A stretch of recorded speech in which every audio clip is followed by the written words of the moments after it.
Okay, hello everyone. Here is another episode of our podcast, Possibilists. And the great thing about Possibilists, it is that we know about facts, we know about science, we know about what we think about reality.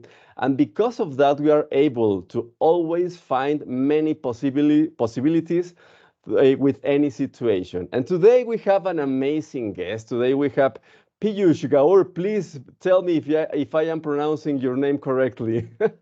You got it, yeah. Piyush Gaur, you got it right, yeah.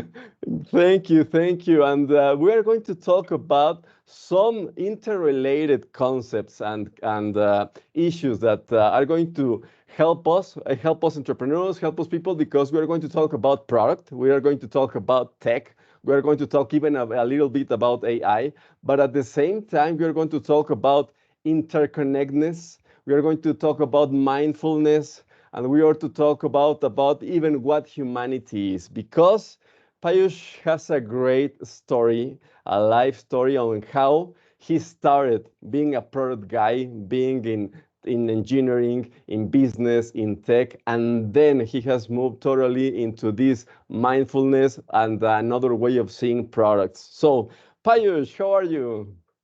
Thank you very much. I really appreciate the brilliant background. I don't think my mother speaks that highly of me, so thank you very much for that background. I'm very happy to be here. Thank you. No, and by the way, I would love to start with your general information, but I will ask you to introduce yourself. I made the first part, but it would be amazing to hear it from you and how this change of mindset and of growing up and the vision about the world and humanity happened. Okay, I'll try my best. Okay, um, I was born in the foothills of Himalayas back in mid 80s. I born into a family which was very spiritual family. And some of the books that I got access to growing up are the one of the oldest that humanity has written on cosmos, on human psychology, the connection between human and the cosmos, which was a good understanding. I learned a great deal about my grandfather, my uncles, my family essentially. This was a spiritual introduction to, so to say, to the world at that time. And then when I was growing up, my father had the transferable job. So we kept moving around a lot in India, which also in a way gave me first-hand understanding of, see, India is one thing which is like 20 Greece, 20 Italy, like every state you go, every different city you go, is strikingly different. Right from language, food, culture, tradition, customs, everything is very different. So got that first-hand experience within this journey. When I look back, it makes sense, much more sense, like feels like everything fell in place. But at that time, I explored this myself, that, hey, look, this is one spiritual path that my family taught me. But there has to be what does it mean? All the other people are wrong? The entire world is wrong? How can they? So I tried a lot, and seems that there was the churches, the temples, the Buddhist monasteries, the dargahs of Muslims, the gurdwaras of Sikhs, they drew me as a young child, as a young teenager boy. So I always used to go there, spend a lot of time. Later on, when I moved to UK, I spent about 3.5, 4 years in Roman Catholic Church. I used to go there every Sunday morning, 10 o'clock for the mass, and then have a tea after it, snacks after that. Anyways, that's that angle of my life, which I always kept me more grounded.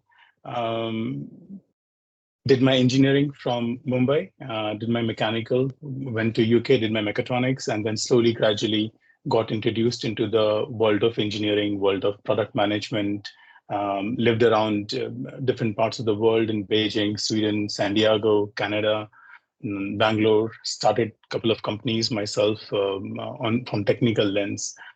Long story short, when COVID hit, whatever little I was sharing from whatever little I have learned from my experience of life, when COVID hit, I started doing this more and more because I had more time on my side, and people started coming more.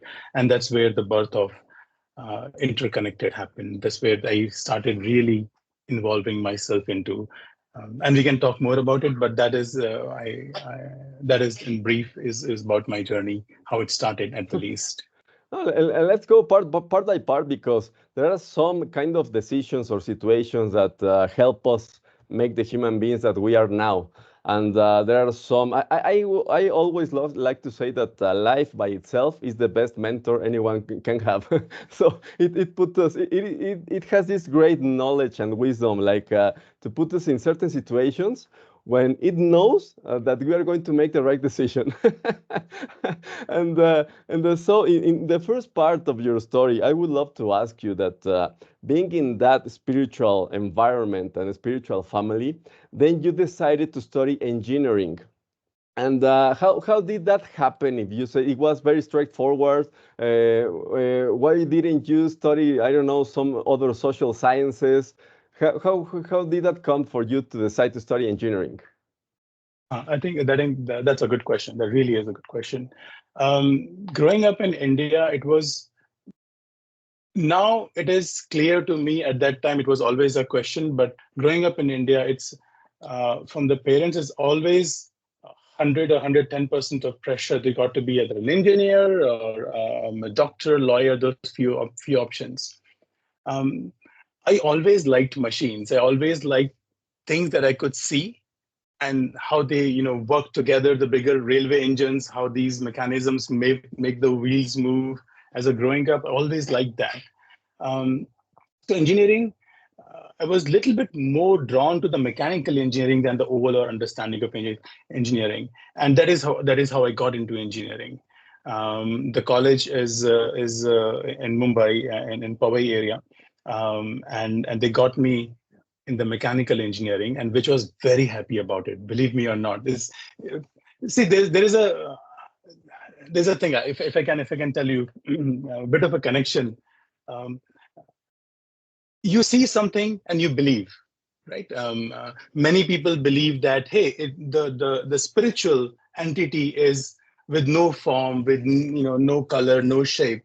But many people believe there's a shape. I go to a temple, I worship, I bow down to something.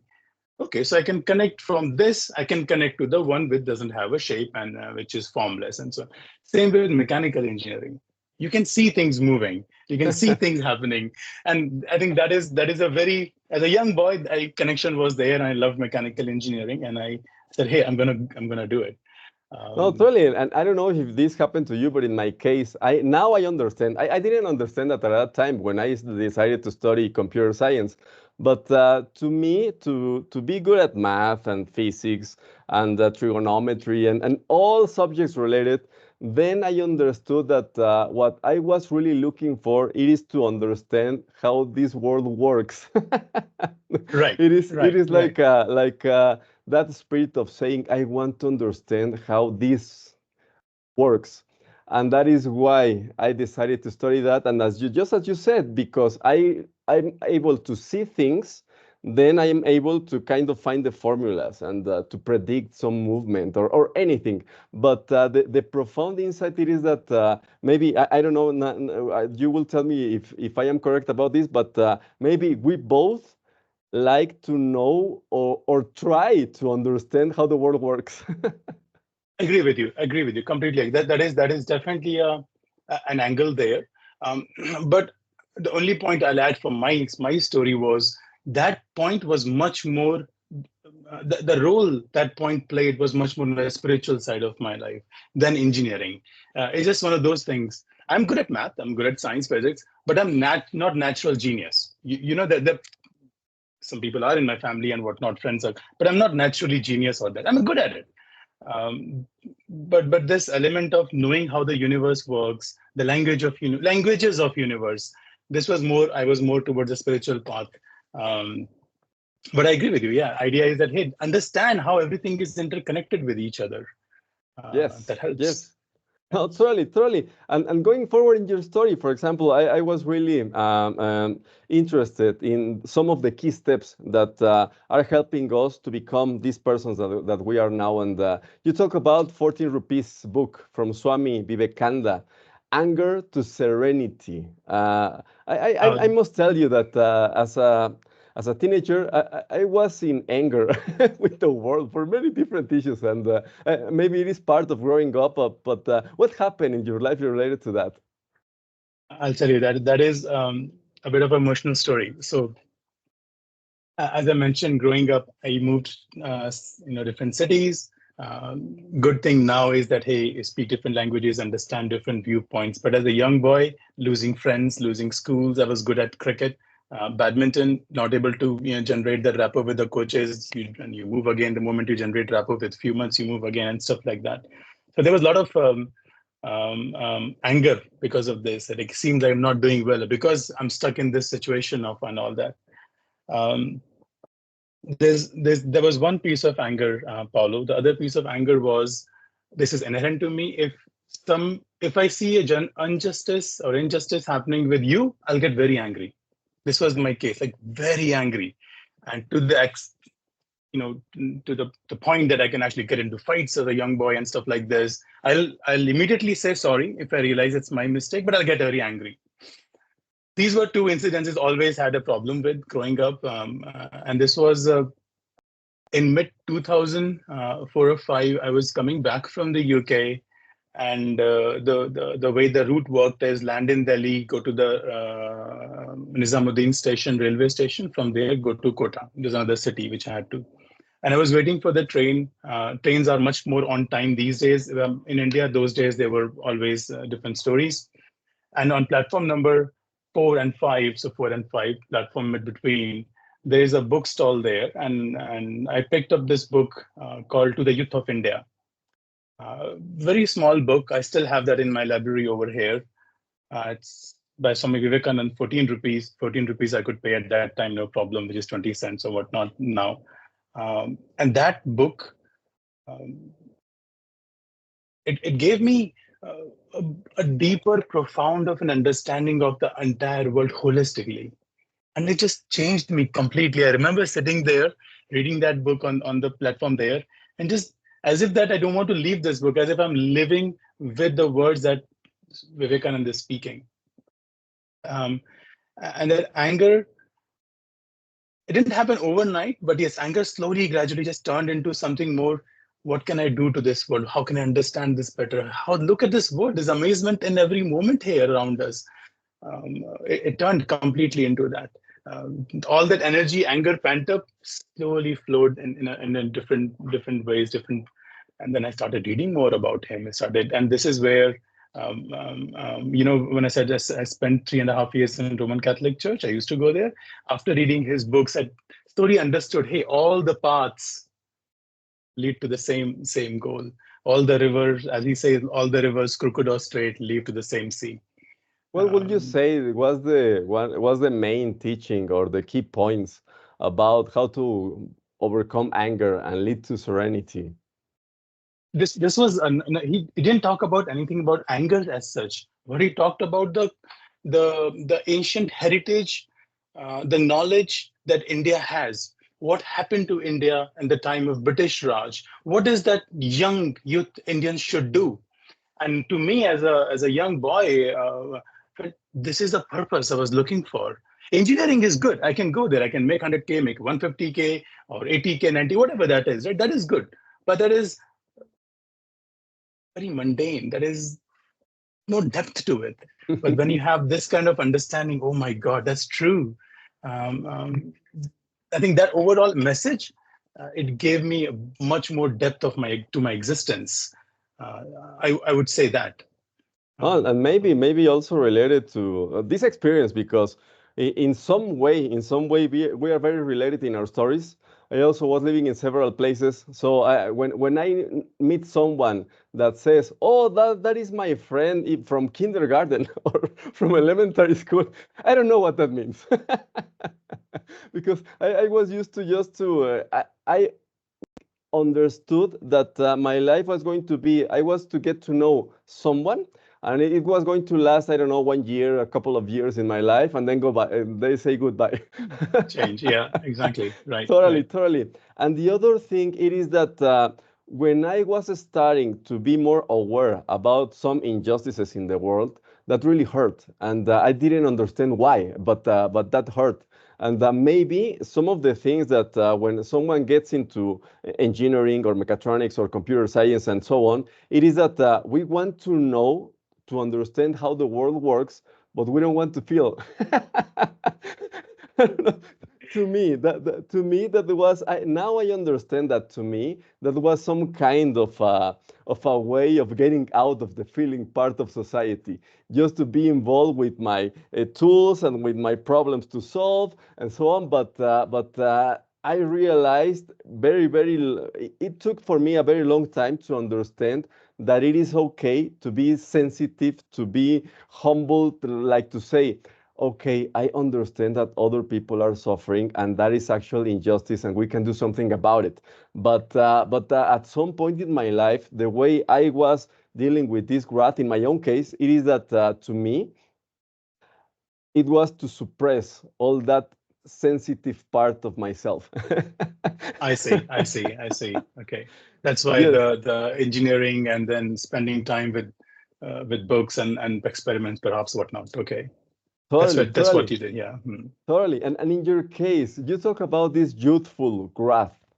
And for someone, obviously, for someone who is listening now, we haven't still spoke about that Payush at this moment of his life, he can be called some kind of a guru or a yogi. Are you?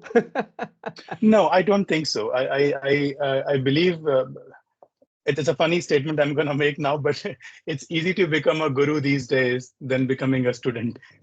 Yes, Gurus yes, are everywhere. I'm still yes, learning, Apollo, and whenever I can, I help. That is all I would say. exactly. In the very simple terms. Um, Exactly. No, I yeah. understand. I'm sorry to interrupt you, but I understand. I just wanted to make the comment to see your reaction. But you are now involved in mindfulness activities and Correct. serenity and interconnectedness. But at some point in your life, you talk about youthful wrath. Could you give us an example of how was that point in your life where you experienced that youthful wrath? Because it is very easy to see someone involved in mindfulness talking about at some point in his life he was experiencing this youthful wrath. You don't want to discover that part of me, I guess. Look, I'll tell you bits and pieces and couple of stories and see if that opens up the bit of a window around my that part of my life. So, as a mechanical engineer, mostly spending time in the workshops, working with lathe machines, carpentry, all that stuff. We used to live in a hostel back then, which is called dorm here in this part of the world. So very often the fights will break out. Um, I very well remember this whole incident that took about 4 or 5 months or 3 to 4 months in my life in the engineering 4 years of life was so I was in fifth semester, and our seniors were in seventh semester, and our juniors were in third semester. And juniors, just new bunch of juniors came to the hostel. This culture is not there anymore, for goodness sake. At that time, there was a lot of a big amount of culture was around ragging. So they will do all that stuff too. So seniors will do to our juniors. And yeah, I kid you not, when I saw these things from my eyes, uh, I was a different person altogether. Like, picking up fights, standing up to the seniors, and these are big boys, mechanical engineers, big boys, 6 feet lads, and taking up fight with them, and in a hostel, and we did not have the warden or anything like this, so it's just boys, nobody else. If something happens, and then ambulance comes. That's like depending on traffic, 5 hours later, 3 hours later. Um, I was very certain things from very beginning, don't know why, maybe because spending time with my family, listening to stories of my grandfather, by the way, was a freedom fighter. So he walked hand in hand with Mohandas Gandhi, Babhave. So a lot of things I kind of learned. um, this injustice when I saw with young boys, like these boys are just coming into the university trying to learn things. Come on, what is this ragging? This is not fair. Like you're asking them to wash their clothes, do their Yes, homework. yes. When will they do their work? And then beat them around and stuff like this. And those were some really tough times. The entire college hostel um, figured out like, hey, stay away from this guy. This guy Yes. isn't that includes saying things. getting super duper angry. No problem. If I have to pick fights with 3, 4 guys at same time, like that kind of guy I was. I feel very ashamed saying all these things now, but this is who I was. Yes. No, but it And if happens I sometimes. feel, Yes. sorry, one last thing. And sometimes if this anger comes, I remember a few of the incidents. There was this guy, Ratandeep Jana, who was my junior. Once I had a good fight with him and I yelled at him so much and we had a fight. And then I realized I was wrong. Dude, I went to the canteen, got him food, apologized to him, all this because, hey, dude, I'm wrong. I'm sorry. So I always do this as well. If the moment I know I'm wrong, I'll immediately go down and saying, I'm sorry, my mistake. So, No, totally. anyway, so But that's yes, I was going to tell you that sometimes, in order to be truly aware of light, you need to have experienced darkness. very good point. Very, very interesting point. and Very interesting point. yes, it is in my case, it is a more profound way of acknowledging or of being aware of light once you have been there in darkness. And to me, sometimes I tell to my friends, I prefer to get to know someone that I know that have been through very, very hard times and that has been able to overcome all sorts of difficulties and all sorts of hostile environments than someone that doesn't know even how to live and it is frightened about everything. you know Fair point. Yeah. Yeah. yeah, and going to the other part that you describe yourself as a product guy in tech. You are conducting some global projects related to tech, related to product, and then spirituality comes back again in your life. And now, if I can see in a in a balance, you are more in the side of spirituality than in tech. Am I correct? And Yeah. Yeah. why and how did that happen? Um, I think the biggest turning point was COVID here. Like from the product perspective or engineering perspective, I had a very successful career, I would say. I'm not saying I'm the best in the world, but I had fairly good career, especially from where I started back in a small village and stuff like that. Um, in COVID, when I started seeing the change in people, like here, what I'm doing is, for example, I'm making your as a product person, I'm making customers' life easy. I'm taking away one small pain point, which means, hey, you don't have to log in less. You have to do this one step less. Or if I'm in audio engineering, I'm making the sound a little bit more holistic. So it doesn't matter where you are, you can feel the sound in you. So making all these benefits, which are very important from technology perspective. I'll take a one sidebar conversation here for 2 seconds. See, the one thing I like about technology is the if I invent something, somebody will come next to me and will on top of it, and somebody will do on top of it. Right? The first in '95, if you remember the IP conversation, you're sitting in a company, you can send a message through IP messenger to each other Yes. within the company. Because that happened, now somebody can have a video call in Africa. A doctor can share certain stories, certain things to somebody in Africa, and doctor could be sitting in New York. Why? Because somebody did this in '95. So I like that incremental, how technology grows. And I love this. There's nothing wrong with it. This is how I was trained, think structurally, do this. But when COVID happened, Paulo, the sessions I were doing on the side of my desk here, actually, right here in the Trillium Park, close to the lake in Toronto, um, people's resting heart rate went down. They were more relaxed for the entire weekend. They were so little negative thoughts, more optimism. Their VO2 max increased by 1 or 2 points. And we have applied for the grants at TNU for doing a proper research on this particular meditation sessions and breathing exercise and whatnot. But when I saw this, people coming back and saying, "Hey, man, this has happened, this is very good." And this was a turning point. I felt like, hey, maybe I'm meant for this. And there were, I don't know how much I want to go into this other parts of it, but I was touching people's lives in more meaningful way. Um, and there's another element to my story, which I generally don't speak in a public forum like this. But when you have a guru or a teacher, a spiritual teacher, they guide you uh, in their own way, in their form. They guide you. So that's what it is, I think. Yeah. Oh, absolutely interesting. It is very, very interesting to me to get to know people that have gone through all these steps in their lives to overcome difficult situations and to learn and to evolve. That is very, very interesting.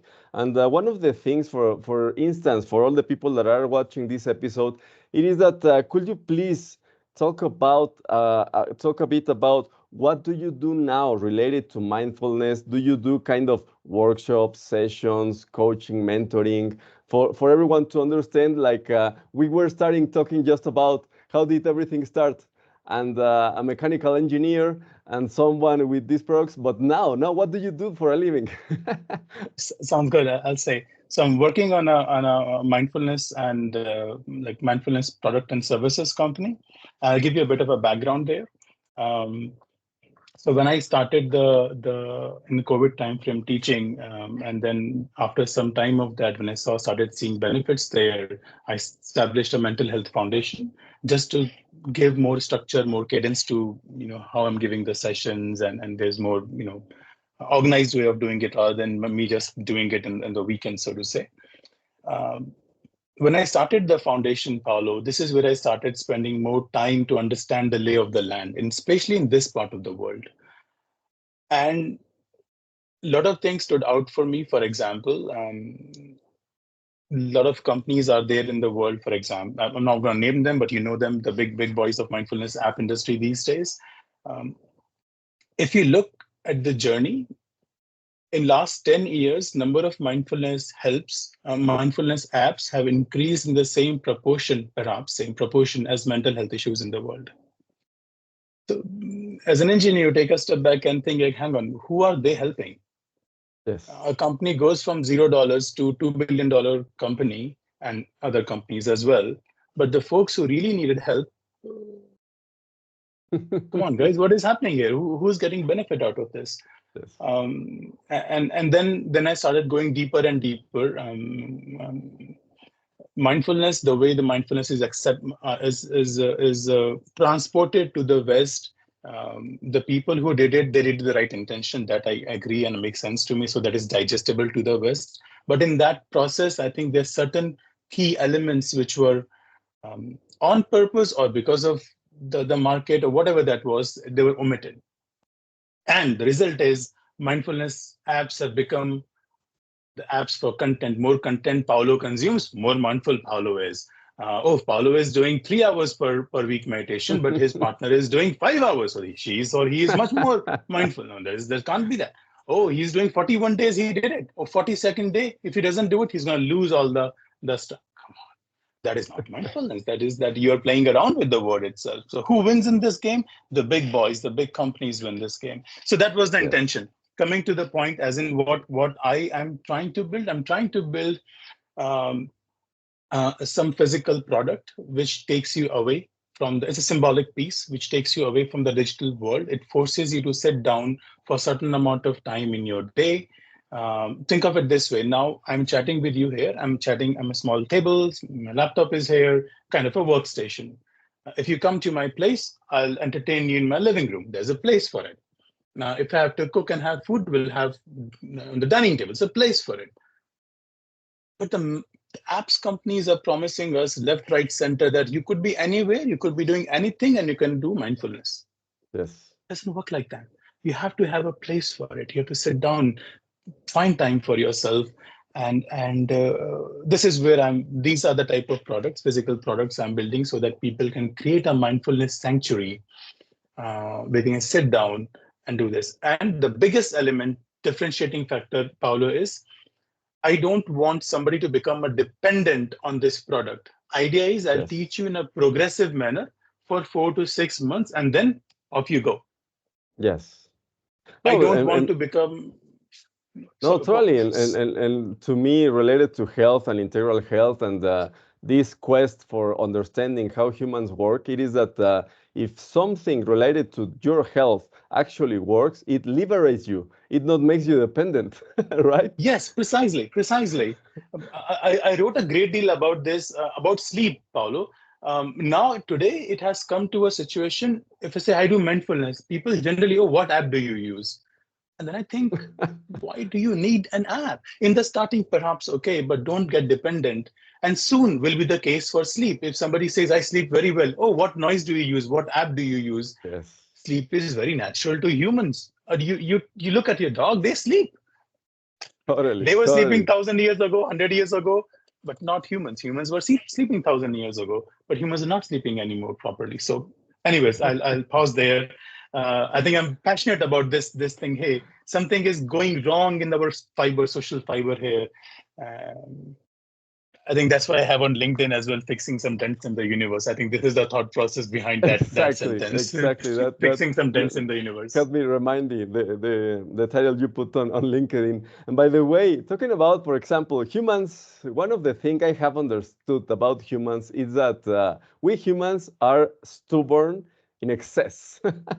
We need like something bad, really, really bad happens for us to stop, to observe, and to decide to make a change in our lives.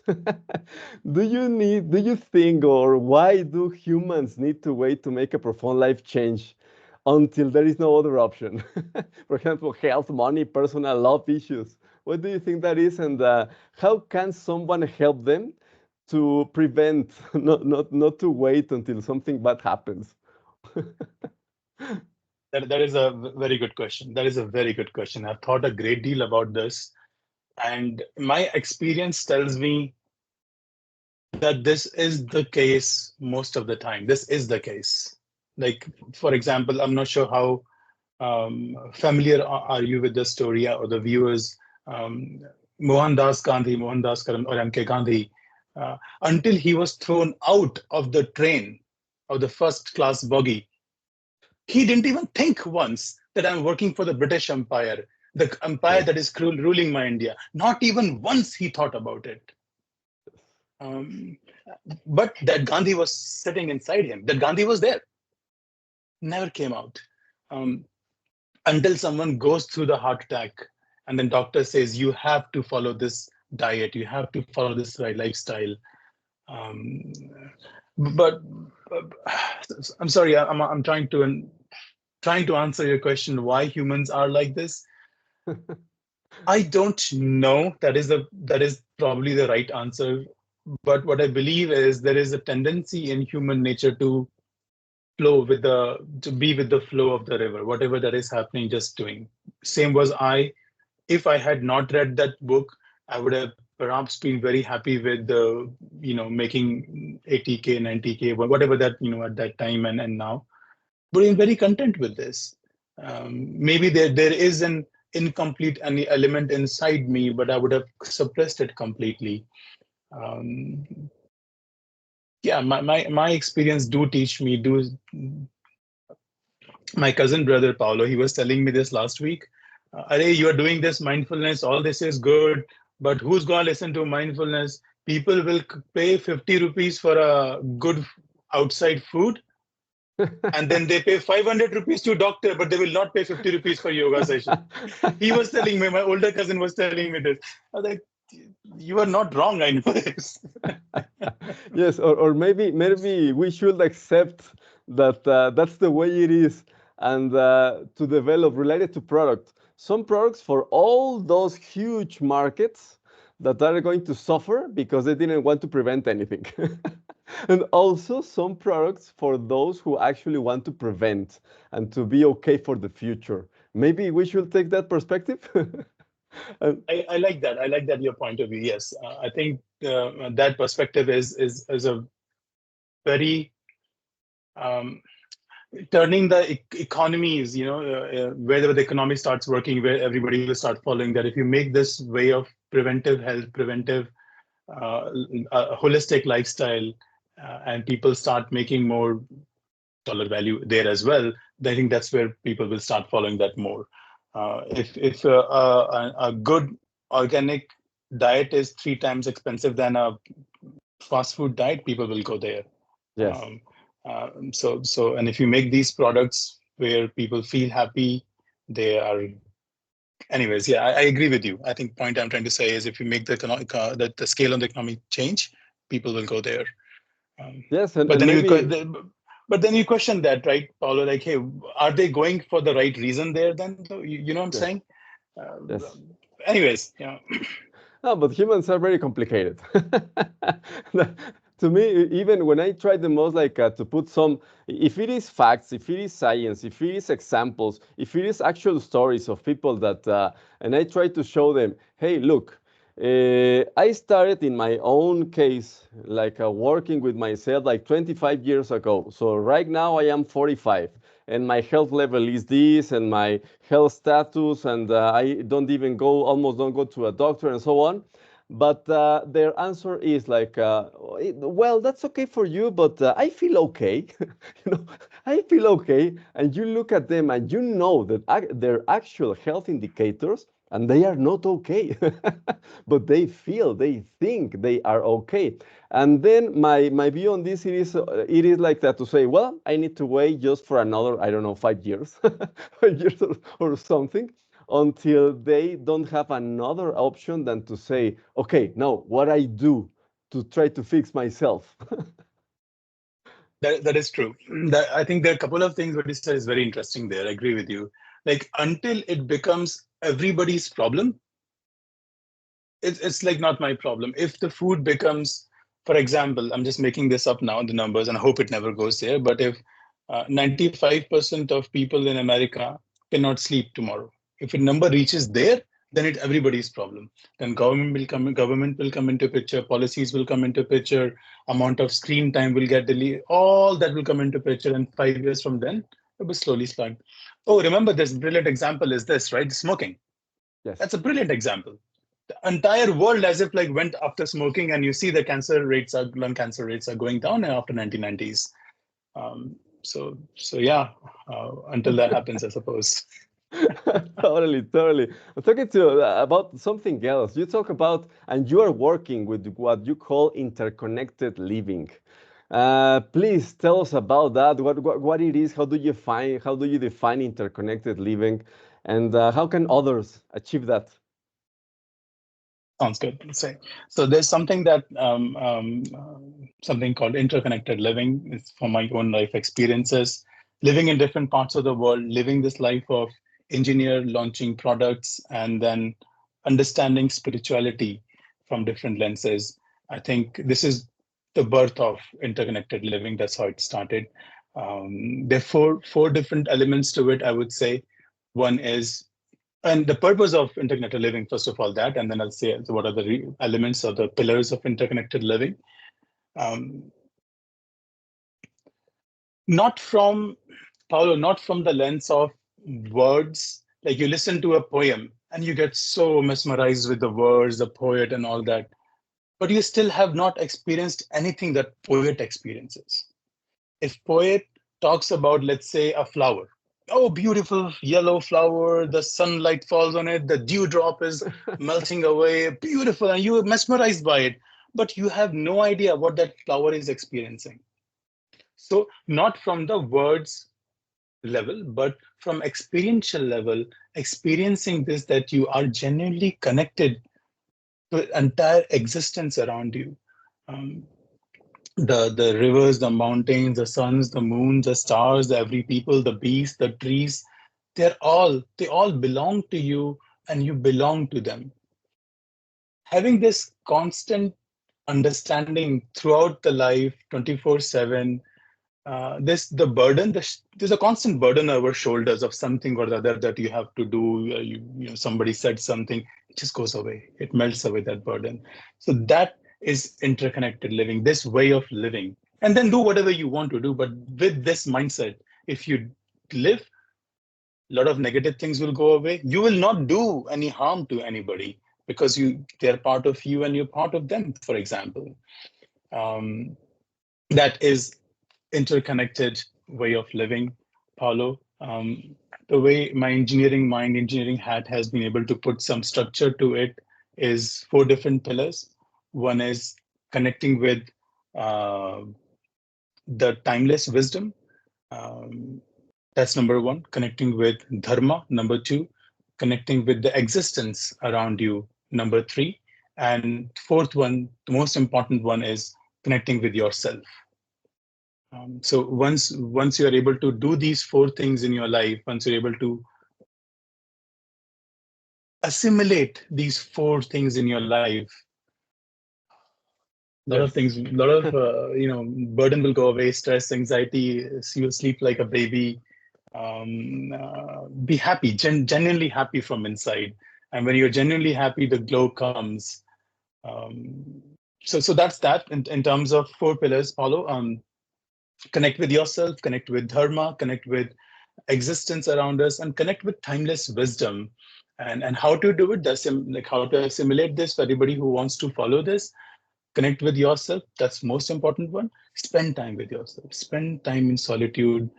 If you're a very busy person in a very corporate, busy corporate job, grab a coffee just for yourself. Sit down, grab a coffee. Maybe go outside the office for a while, get a snack. Spend time with yourself. And if you have a little bit more time, spend time in meditation, in mindfulness, 10 minutes, 5 minutes a day. Nothing will happen overnight. Thank God. Otherwise, this would have been sold as well and for $10.99. Over time, this will happen to you and you will see the difference. One thing I do, if you may allow me, want to call out the mindfulness difference between the way West has digested it is stay in the present, which is great. That is one of the beginning initial benefits of mindfulness. The first step is you're able to stay in the present. Past has happened. Oh, what you can do, it's gone. No, it's gone. Future hasn't arrived. You're here. Yes. This is the only place life is happening. Life isn't happening there. Life hasn't done. Second step is um, ability to see the sameness in the all variables. That is the second step of mindfulness. That all the variables that I'm seeing around me, people, things moving around, there is sameness there.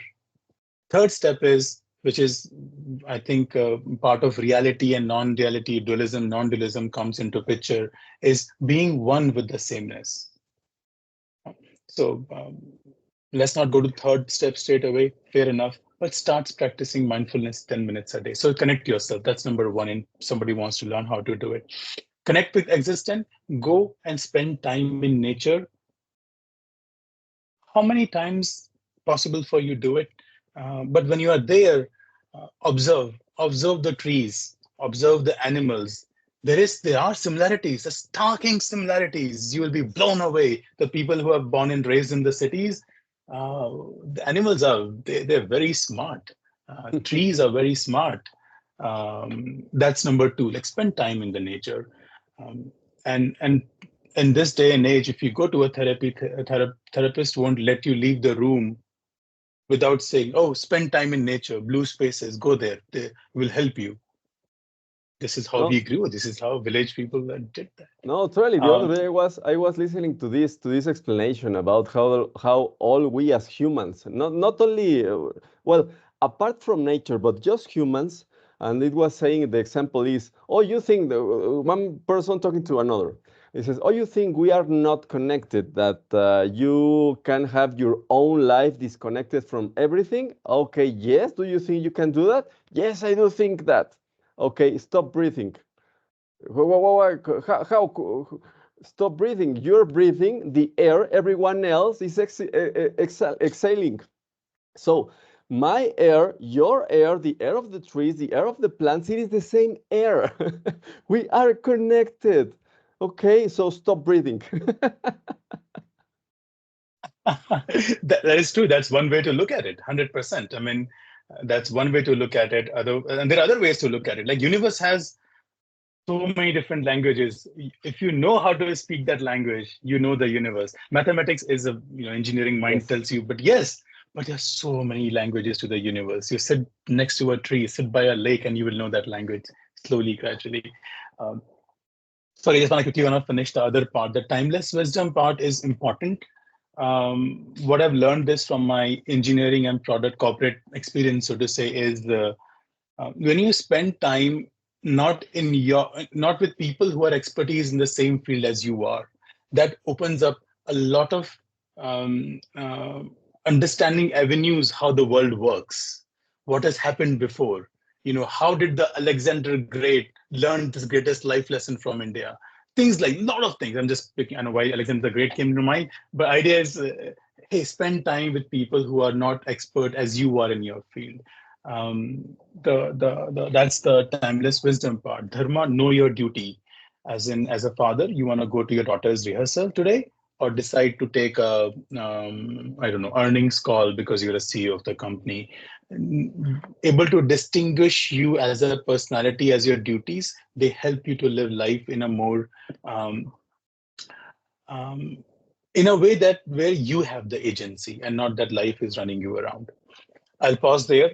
That is I would say from interconnected living. Oh, and it is an amazing concept, but we seem to live in a world that is teaching us in every way, in every possible way, that we are not connected, that we can live our own life, just put with a screen, with the screen in front of us, but we are not connected. So to me, that is one of the key issues that we are living nowadays, to remind us, every one of us, that we are actually connected.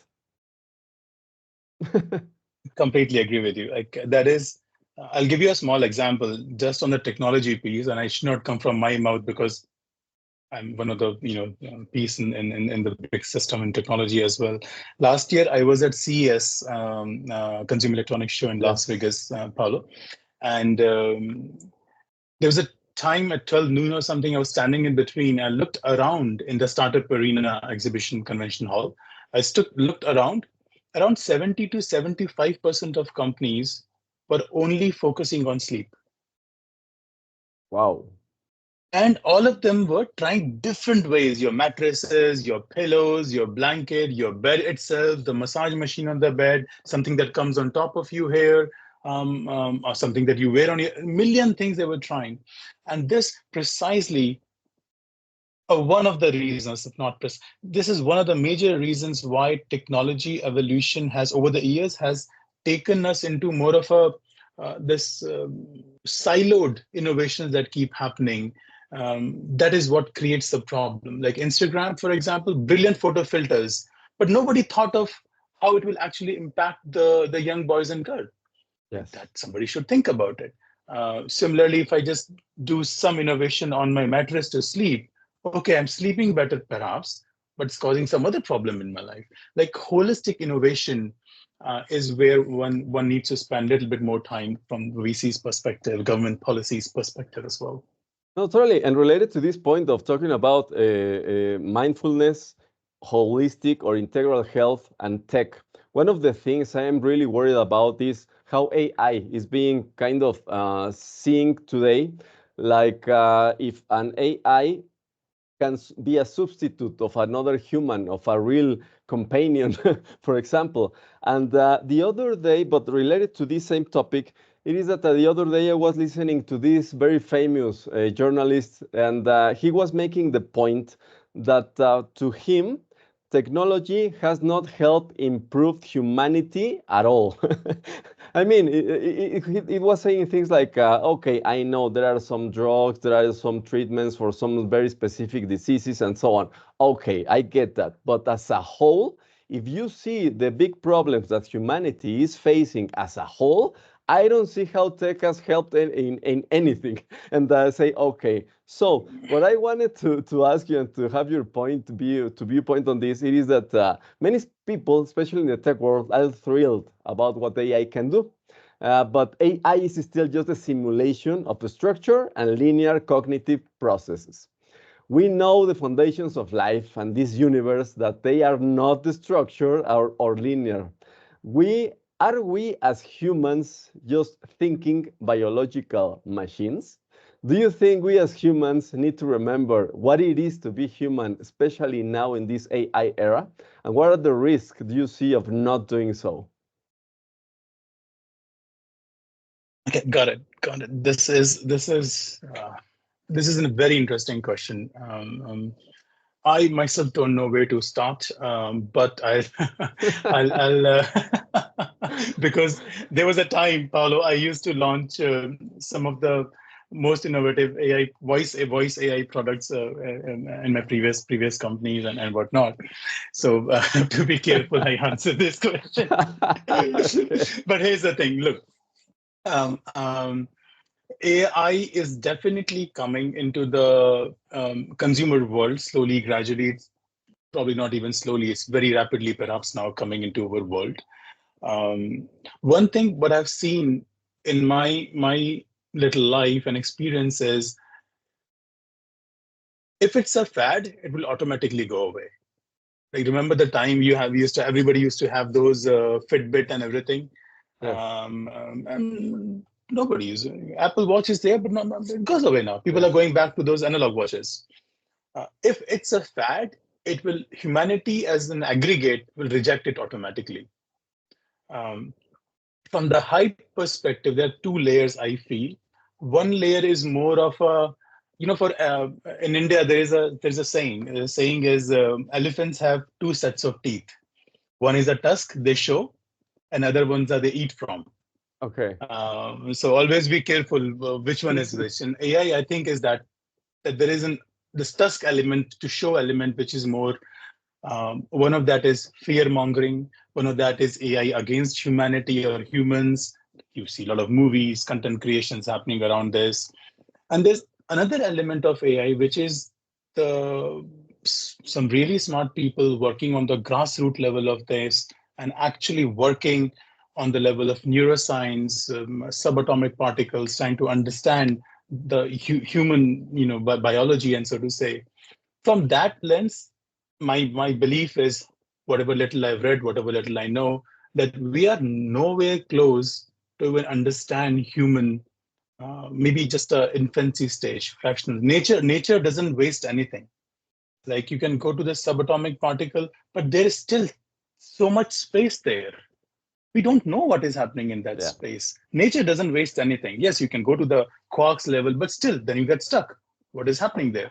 Um, so understanding humans, understanding human potential, my belief is we are at very early stage. Yes, building the large language models, putting this bottle from here to here. Yes, Yes. a machine can do whatever you teach them. I have a bigger problem with AI, which is if it falls into wrong hands, the scale of destruction, disaster, that could be much higher. That is, I do get worried sometimes about. Um, I think in between you asked, should humans be worried about this? Perhaps yes, but over time, I think humans will figure it out as well. I'm very Yeah. certain of that. That is my viewpoint there. Does it make No. sense? I don't know. Yes. No. Totally. I agree in the sense that we need, as history shows, we need to have access to the tools, to the technology, and then some sites, some good guys, some bad guys, some people in the middle are going to use them in different ways.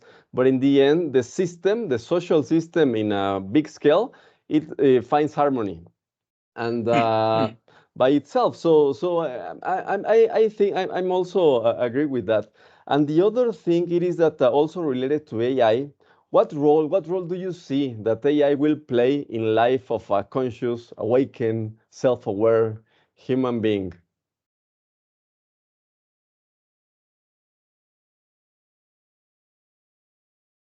If I say that these two things are mutually exclusive, I don't think I'll be entirely wrong. The reason is there's plethora, galaxies of yogis, rishis, awakened beings came and went, and there was no concept of AI then. Now, in the future, where it can help is um, when somebody is starting the journey, somebody is curious, starting the journey, at that time, yes, because instead of going to the desert, going to the Himalayas takes so much courage, but finding something quickly on I think that's where the benefit is in the first mile of the journey for somebody who wants to start this journey, understand different parts, different philosophies, different paths, which one you resonate more with. That's where I think AI will play, a bit of an helping hand, of shepherding in the right direction, perhaps. But after that, consciousness is there's intelligence all around us. Um, you know, the consciousness, you want to connect with that consciousness. AI is there, but it's all Yeah. around us, consciousness. Yeah. No, totally agree. That's And also, yes, also in my case, the way I see it, it is that it is a productivity tool mostly. It can do a lot of things that are you're right. based, yes, are based on cognitive processes, structure, cognitive process, and that's it. It can help you with automated tasks, everyday tasks that you don't want to do yourself, but because they are not fun. But for the big things in life, I don't see myself having a big discussion like these topics with an AI. Yes, if I see the AI such as a huge library with a special interface for making requests of information and analysis, but that's it. Mm. But to really have a profound conversation or dialogue about very interesting topics, or have a moment, an eureka moment, or have to get to a profound understanding of how things work, I'm not sure if AI is going to help me to go there. Perhaps yes and no. There are certain parts I do. My apologies. I do kind of disagree there. I think there's certain elements which I don't know AI will be able to get there. Like for example, the Van Gogh art. If there's no, it has never been done before. AI has no idea how can they come up with that kind of creativity. I don't think AI will or is there yet. Picasso's art or the those complex structures on the temples of old temples in India, for example. If AI has no data input data into it, no idea. But making sense of data in many different ways, which humans sometimes miss and can be useful to humans for a conversations or deep diving into um, uh, I know different fields of engineering or humanities or whatnot. I think actually the more I think about it, it is true. Like what you're saying is it's a productivity tool. It is that, then yeah. Like even if you're having a very profound piece of conversation, AI is not speaking from its experience. AI is speaking from the data that it has gotten into. Exactly, exactly. Hmm. I see your point. Yeah. I see your point. See that's a good thing. Yeah, that's a good thing. Yeah, that is that. I love this conversation. Honestly, that's fair point. Yeah, I agree. No, Mhm. totally, and that is the way I always prefer, and I'm going to keep preferring to talk about these interesting topics to real humans. Today, sometimes I really enjoy talking to an AI, but just as I said before, just as a library, a huge library of information with a special interface that uses natural language, and that's it. Precisely. Yeah. Yes, I'm A going good to productivity the tool. Yeah. yes, going to the last part of this amazing conversation, Payush. eh, there is one point that I kind of, one of the things I guess, I hope that I've been able to understand better about life. It is that I see life as a journey. I see that our body, this body, your body, our bodies are kind of our vessels. Our mind maybe is some kind of copilot, and this beautiful planet and this beautiful universe are the settings for this journey.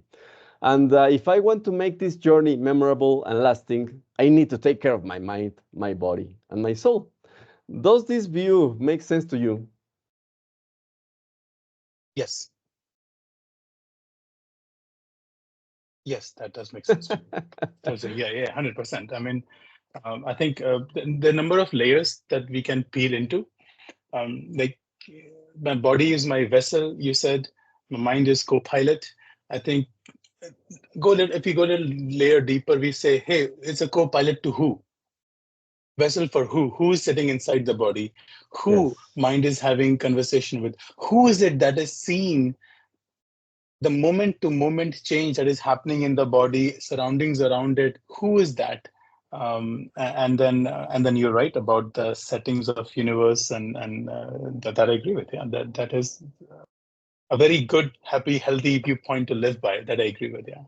oh, thank you, thank you. And I don't know for anyone that is watching this episode, but at least my goal is to make this journey the most memorable and more lasting possible. without the boundaries of what makes us human, because I don't think that we are going to beat death. I think we are going to die at some point. It is part of life. We cannot beat entropy. Or I don't know, Payush, do you think we can beat entropy? No, I don't think so. And I think it will be sane to die. It'll be completely insane. Life becomes meaningless if you just keep living. Oh, totally, totally. And my almost last question, it is related to where you are living, because thanks to the pandemic, we were kind of aware of many things that were happening around the world in many different issues, social issues, political issues, economic issues, health issues, and so on. But right now, Canada has been a particular place, especially during this pandemic. It has been known outside Canada. We get the news and we know about this, that it's been creating division among its citizens, it's been suppressing basic human rights, it's been censoring dissenting voices, it's been pushing some extreme ideologies, among other things. So interconnected living does not seem to be aligned with the actual Canada. Is that so? And why are you based in Canada? That is a very straightforward question. Look, here's the thing, Paula. Look, from very simple, and at least the way I understand things, I'm very proud of from where I am. Like the heritage I learned from India, and then the family and whatnot. But I'm also very proud of where I am. Um, I'm proud from where I'm from, but I'm also very proud where I am in Canada. Um, at least in my experience, history teaches us that no country is perfect. Think of it as a bell curve, right? It moves, and then 50 years down the line, it's going to move back here again. So if you see that this bell curve is moving towards those kind of things, which are creating the divisions between the citizens, embracing certain very extreme policies and whatnot. I think having this mindset that why is this happening, because there's a reason of political vote bank and ideologies and whatnot. Will this be like this 50 years from now? Perhaps so. Yes. Like I am the one who's every child who's in the mother's womb is creating the future of Canada in Canadian region. So I am part of it. Whatever little I'm doing, I hope that is helping in from that lens and bringing back the bell curve. I hope so. That is a Oh, viewpoint I have, at the least. Yeah. that is an excellent. I love that answer, because the other day I was asking a professor of medicine at Stanford University, and he's a professor of medicine. Imagine this, having the credentials and all the recognition that he has, but because he dared to have some different viewpoints related to the pandemic during the pandemic, he was censored, he was vilified, and many other things. But being at Stanford, and I asked him, why are you still at Stanford? And he said to me, this is my home, Paulo. This is my Hmm. home, and I want to help my home to go back Hmm. to fix, to heal. And so I will defend my home. And I said, oh, wow. That is. I love that answer. Can I ask you? I know this is the other way around, and I've been mostly answering. Why are you doing this? What is the main purpose of Possibilists podcast? Like, what is it that you want to do, Paulo? Here. Yes, maybe we are so connected, my friend. I'm going to call you my friend, because I want to help interconnectedness happen. Fair Interconnectedness enough. happen. Yes, Fair enough. Fair enough. I've realized the benefits of this. And if in any way possible I can help that to happen, then I'm all into it. I know that when you talk to people, it is very different than what you see or how you interact in social media, for example. And when you actually talk to people and get to know them and have these profound, interesting dialogues, some kind of magic happens. I hope some ripples of quantum energy arrives to other places. I hope that happens. But yes, I want to contribute to the interconnectedness of the world. Super. Thank you very much. Yeah, thank you very much. Yeah, Thank very you. And nice. just maybe we already know the answer, Payush, but the last question, very simple, but just to have your answer, it is, are you optimistic about the future, in general, the future of humanity, of this species that we are, not just your personal future? Are you optimistic, and why? Yes, I am. I'm very optimistic about this. Again, I come from the culture where things happen in cycle. History has taught us that humans have risen up on the ladder of civilization, and they themselves destroy it, and then they again make it, build it, and then again go rise up again. We have histories of Persia, Egypt, Greece, and Romans, and I think we will do this again. Even if we go down now, we'll find a way to come back up again. Yeah, that's what I see. No, amazing dialogue. Thank you very much, Payus, for this conversation. I hope that many people find it insightful, find it inspiring, because we talk about very deep issues here. But thank you very much for having me. I really enjoyed these questions, and I think it's been a while having so direct and deep questions. Like generally, people ask surface level questions mostly. So thank you very much for having me. Really. Thank you, Payush. Have a great day. Yeah. Thank you very much. Bye.